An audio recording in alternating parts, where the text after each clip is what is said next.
RTL2 Massif de Savoie. RTL2 coup de cœur. Les coups de cœur des médiathèques d'Albertville et du Gine. Cette semaine, Hélène, votre coup de cœur va à un roman de l'écrivain allemand Bernhard Schlink, Olga, un portrait de femme. Oui, alors ce roman passionnant déroule toute une vie. Celle d'Olga, qui naît à la fin du 19e siècle dans l'Empire allemand.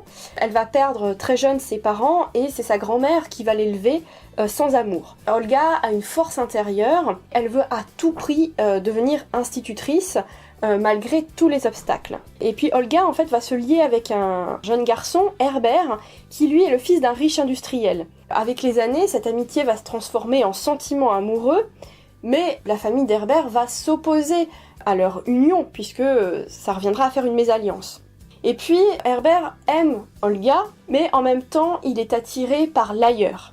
Donc il va s'engager dans l'armée, participer à la colonisation de la Namibie, et multiplier les voyages ensuite à travers le monde. Alors son objectif à lui, ça va être d'atteindre le pôle Nord. Une première partie, Hélène, qui laisse planer bien des questions. Oui, on se demande si Herbert va survivre à son expédition.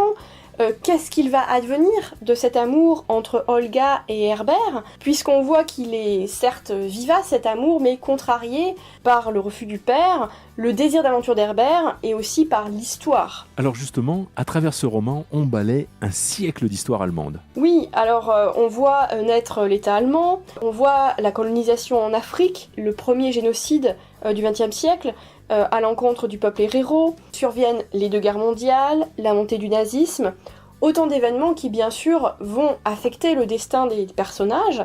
Et Olga, elle, ne se contente pas de subir l'histoire, elle a un point de vue, elle a un regard sur cette histoire allemande. Et à travers ce personnage, on aborde aussi la condition des femmes au XXe siècle. Un livre qui vous a particulièrement plu par sa construction. Oui, alors, avec ces trois parties, on va se rapprocher petit à petit d'Olga, puisque son histoire nous est d'abord racontée de façon impersonnelle, puis la suite de sa vie nous est racontée par un jeune homme qui, lui, a très bien connu Olga dans son enfance.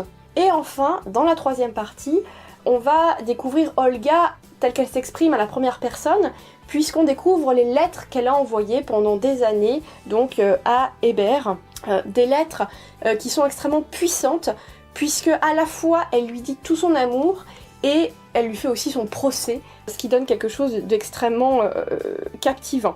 C'est vraiment un roman prenant, une sorte d'enquête sur les personnages avec ses révélations. Olga, un roman à découvrir sans tarder dans les médiathèques d'Albertville et du Gine.